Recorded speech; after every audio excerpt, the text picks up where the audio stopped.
Gunung Salak dan Prabu Siliwangi memiliki banyak keterkaitan dalam cerita legenda yang hidup di tengah masyarakat. Gunung Salak sebagai tempat bersemayamnya Prabu Siliwangi ini menjadi misteri sekaligus legenda di tengah masyarakat.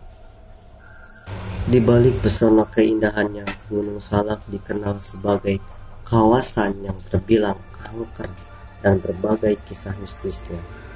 Masih ingatkah dengan tragedi jatuhnya pesawat Sukhoi beberapa tahun silam? Pesawat tersebut ditemukan di Gunung Salak yang kerap terjadi hal mistis dan tidak bisa dinalar menggunakan logika. Meski begitu, minat pengunjung untuk menjelajahi tidaklah surut. Sebelum video berlanjut, ada baiknya support video ini dengan cara klik subscribe dan nyalain loncengnya. Assalamualaikum warahmatullahi wabarakatuh. Sampurasun, dulur selembur baraya sadesa, balik lagi di channel Cuden Vlog di Sanekala Cerita Pendaki. Pada kesempatan kali ini saya akan bercerita dari Fahran yang mendaki Gunung Salak. Beliau pernah bertemu sosok macan gaib dan nenek-nenek di tengah hutan. Jadi seperti apa ceritanya, dan ini dikutip oleh isubogor.com. Kisah horor nyata pendaki Gunung Salak seorang diri bertemu sosok macan gaib dan nenek di tengah malam. Cerita horor pendaki Gunung Salak ini dialami Fahran, pemuda asal Kabupaten Bogor, pada 2016 silam. Fahran mengaku memiliki banyak pengalaman horor saat mendaki puncak Gunung Salak II, Puncak Prabu, via Ajisaka, Desa Kecamatan Taman Sari, Kabupaten Bogor. Cerita horor pendaki Gunung Salak ini disampaikan Fahran dikutip Isu Bogor Minggu 28 November 2021. Waktu itu saya memang sempat ada problem. Saat itu saya masih jadi santri, tutur Fahran. Lebih lanjut, Fahran menceritakan pendakian melalui jalur Ajisaka yang kebetulan saat itu masih sepi pendaki. Saat itu Fahran diantar oleh rekannya hingga pintu rimba jalur Ajisaka Gunung Salak II.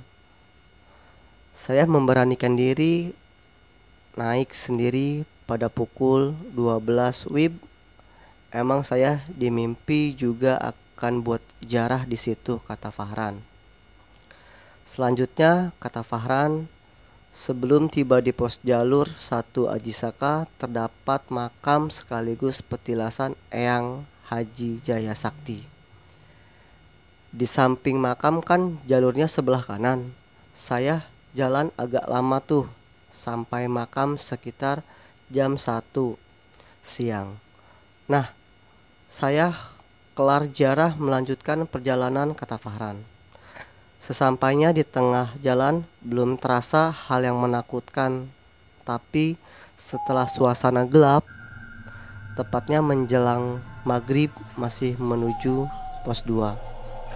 Sebelum pos 2 Haji Solomod itu kan kita keluar dari hutan. Di situ kan kayak ada bekas lapak, tempat ngebulet gitu, kata Fahran. Mungkin ngebulet itu kayak lingkaran. Di lokasi itu, kata Fahran, terjebak tepat azan maghrib. Azan maghrib. Istirahat di bawah pohon. Nah, itu saya mendengar suara air dari belakang.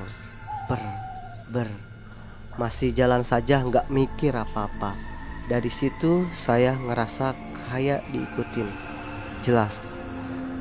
Jalan Fahran menjelaskan saat itu suasana semakin horor dan suasana seram dialami seperti malam yang panjang. Saya jalan dari situ diikutin. Saat itu belum terlalu peka hal itu, tapi nggak terlalu peka di badan Khodam. Sebenarnya tahun khususnya saat 2015 pernah ketabrak, tapi gua nggak kenapa-kenapa, jelas Fahran. Setelah itu dirinya diberitahu bahwa tubuhnya itu terdapat penjaga atau Khodam, oleh keluarganya, sehingga saat melakukan pendakian ke Gunung Salak seorang diri merasa seperti ada yang mengikuti. Dari situ kan sempat turun dulu, lalu naik lagi, depan muka saya lewat. Itu baru pertama kali merasakan benar-benar peka lebih dari sebelumnya, ungkap Fahran. Sampai akhirnya tak jauh 5 meter, kata Fahran, dirinya melihat dua cahaya yang mirip mata harimau atau macan. Saya pikir pertama kucing hutan, nggak taunya macan. Tapi saya nggak tahu itu dia benar-benar binatang atau bukan. Belum tahu saat itu, ungkap Fahran.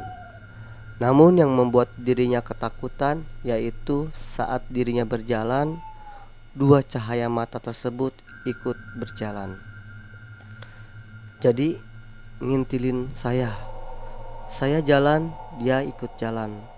Saya berhenti, dia berhenti. Itu saya lihat mata doang, jelas banget sebab saat itu saya pakai handlamp juga, kata Fahran. Menurutnya dua cahaya seperti mata macan itu jarak dengan dirinya itu hanya 5 hingga 7 meter. Jadi setiap saya jalan, dia ngikutin.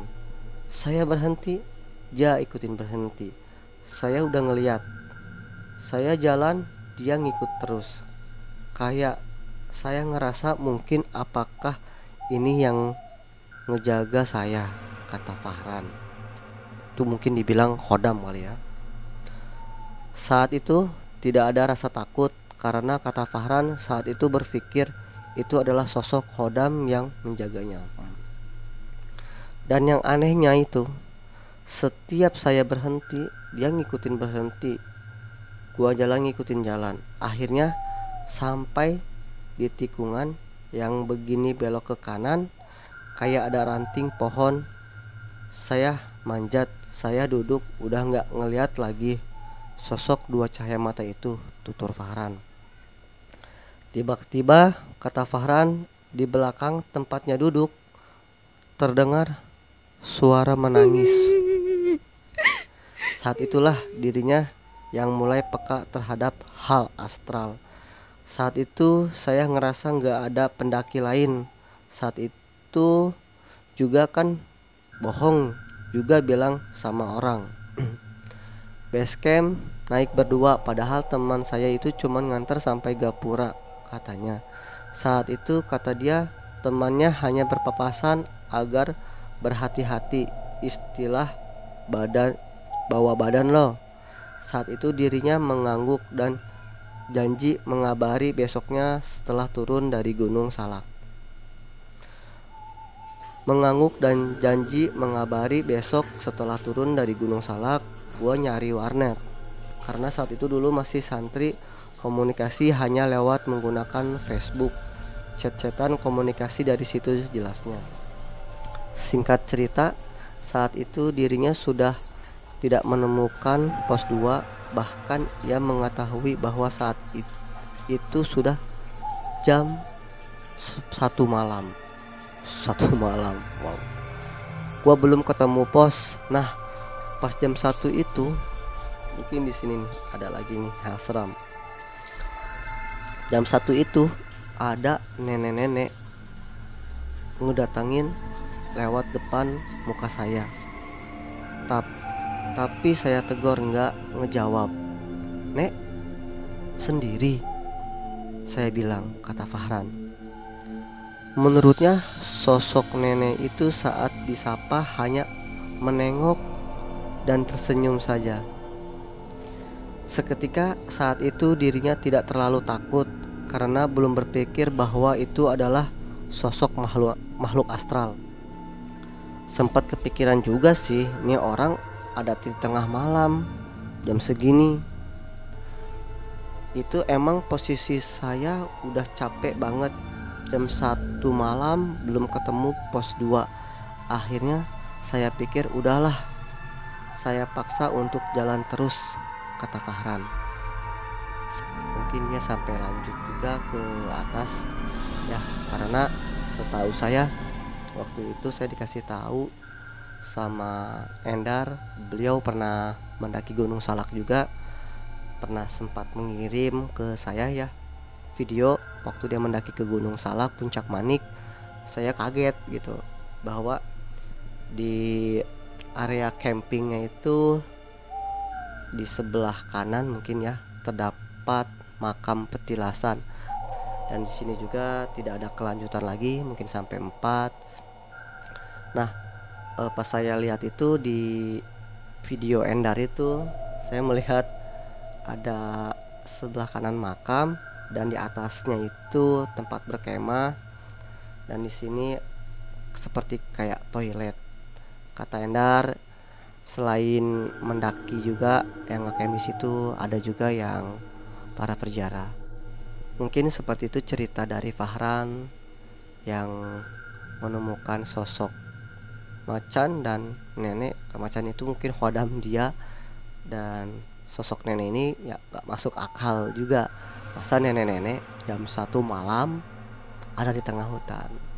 Nah, jadi jangan lupa ya, yang baru bergabung di video saya, yang baru masuk channel saya, jangan lupa klik subscribe-nya, jangan lupa nyalain loncengnya juga, dan semoga video saya berkembang dan mungkin cerita pendakian ini akan saya lanjut di minggu yang akan datang. Hatur nuhun.